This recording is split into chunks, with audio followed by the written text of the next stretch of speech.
my husband said his bark was so different and just apprehensive and worried, just he like desperate. Dog people, thank you for coming back to Rescued by a Dog, the podcast about dogs that have actually saved their owners' lives. I'm Laura, host of the podcast, and as always, I need your help. Can you give $5 to help keep Rescued by a Dog going? There are 2 easy ways to do this. First, you could just Venmo me $5 or whatever amount you want to send at the handle LauraBama. That's Laura, B as in boy, A, M as in mother, A. Or you can go to patreon.com/Rescued by a Dog podcast. Again, that's Patreon, spelled Patreon. So patreon.com/Rescued by a Dog podcast. When you join the Rescued by a Dog community on Patreon, your $5 per month will help me to continue sharing these beautiful, uplifting stories. Now, here's an amazing story from Rebecca. Hello? Hello. Hi, we did it. Yay. Thank you so much for meeting with me. You're welcome. Who is this, Bubba? This is Ulysses. This is Ulysses. the good boy. Is this Ulysses who we're going to talk about today? Yep, it is. Hi, Ulysses. Rebecca, can you describe him for people who are just listening? Oh, he's the smartest boy I've ever known. So sweet. We think he's a mix between a Boston Terrier and maybe a Beagle, but we really don't know. He looks like he has a little boxer in his face. Yeah, maybe in there somewhere. He doesn't have the smushed nose like a Boston. He's got more of a boxer muzzle with the big brown eyes. Huge dark brown eyes. And what color is his face? His face is a brindle with a white stripe right down the middle. He looks bigger than what he actually is. He's probably about 30 pounds, maybe. He does look bigger than that. Mm-hmm, he always does. Okay, tell me, how did you find Ulysses? Well, I found him when I met my husband. He's actually my husband's dog, and he was looking for another dog. His had passed away maybe a year before that. And somebody on Facebook had said, I have a dog I can't keep. And he said, I'll be in the parking lot of this restaurant for about an hour before I have to take him to the pound, because our landlord won't let us keep him. And my husband happened to see that and worked at that restaurant. So out the door he went and got Ulysses.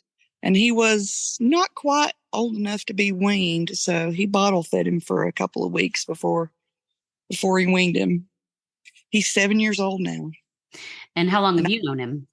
I've known him since he was about 2. He was just a little over 2 when my husband and I met. Did you have a good relationship with him right away, or was he jealous of you? Oh, he was jealous as all get out, but I still loved him. He soon learned that Mama wasn't going anywhere, and I might as well love her. I brought him a whole bunch of toys and dog treats, and he was like, I think I'm going to like this lady.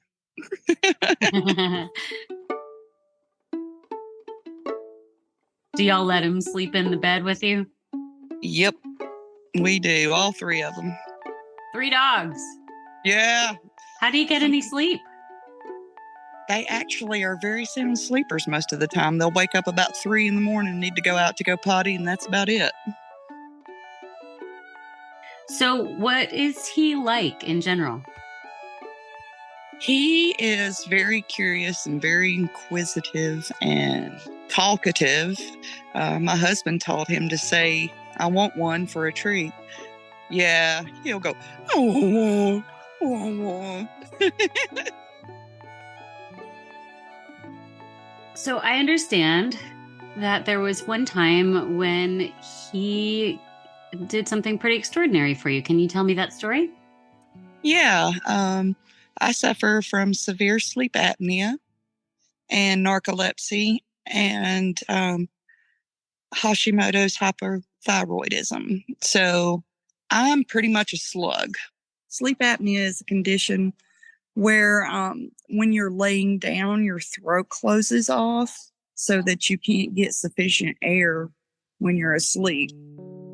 Whenever I had my sleep study done, they said I was stopping breathing about 160 times an hour, which meant I was never getting any of the full cycles of sleep. It would wake me up just enough not to know that I was awake, but just enough that I would have to catch my breath. Do you have any idea how long you will go sometimes without breathing? It's probably a couple of minutes. Sometimes it's just a few seconds, but the longest I think I've went is about 2 minutes.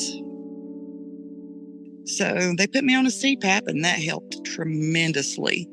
And I've been sleeping with that for years.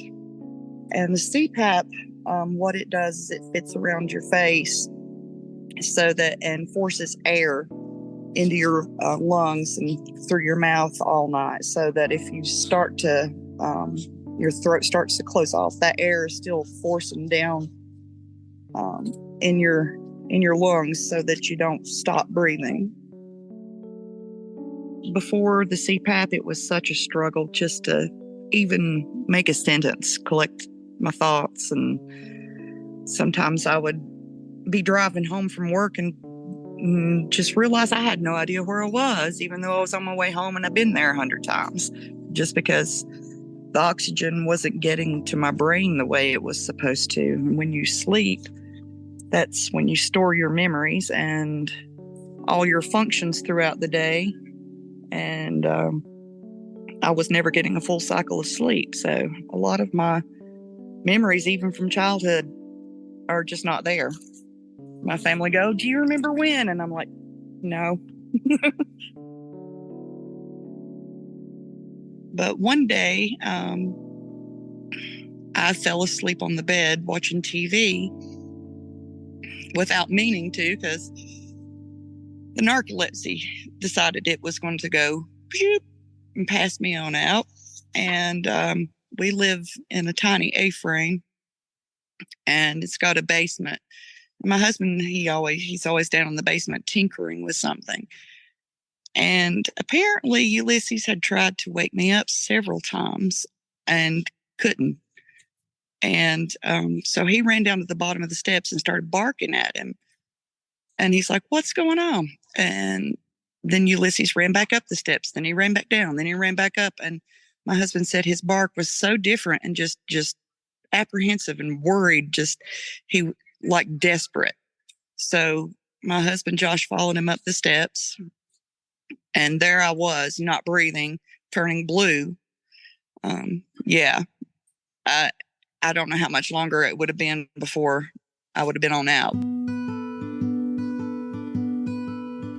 My husband was able to get me to sit up, and once I sat up, my throat opened, and I caught my breath, and here I am breathing again. What was Ulysses' reaction to you when you woke up? Joy. He was just kissing my face, just kiss, kiss, kiss, kiss, kiss. Oh, I'm prancing on the bed, just happy as a clam. He's like, "You're okay. You're okay. I love it. You're okay." That's just the good dog he is. He saved my husband whenever he had a slipped disc. And it was Christmas one year, and my husband was walking to the bathroom, and the disc popped back in place. And it was so painful that it caused him to just pass out. I mean, he turned white and started going toward the ground, and Ulysses slid on the floor so that when my husband hit, his head landed on Ulysses instead of the floor. He's that good of a boy. My husband and I both suffered from depression as well. And I tell you, all three of them are good for that. I mean, they know it, and they'll sit next to you, just whatever you need. If you need the kisses, or if you just need them to sit next to you so they can hug you. And they're really good at bringing us out of that. It's just like they know what you need. They're so in tune with you. They know what you need. And a lot of days I think I don't deserve you. You're too good to me and I don't deserve you. But you do. That's the thing. All he needs is your love. That's all they need. That's it. That's all he requires. That's all they require. It's for us to love them. Sometimes he'll bring a toy out of the toy box, or he'll find something outside that he likes, and he'll bring it, and it's like, here, look what I found. This is for you. I'm like, oh, thank you. A little piece of grass or a leaf or just something I found. I think you might like it.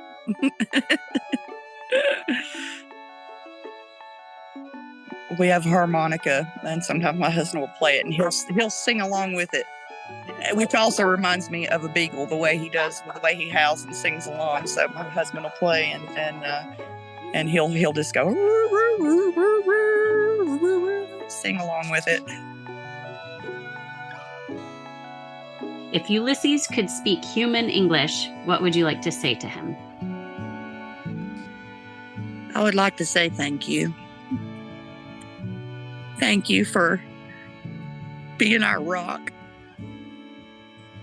for always being there and loving us unconditionally.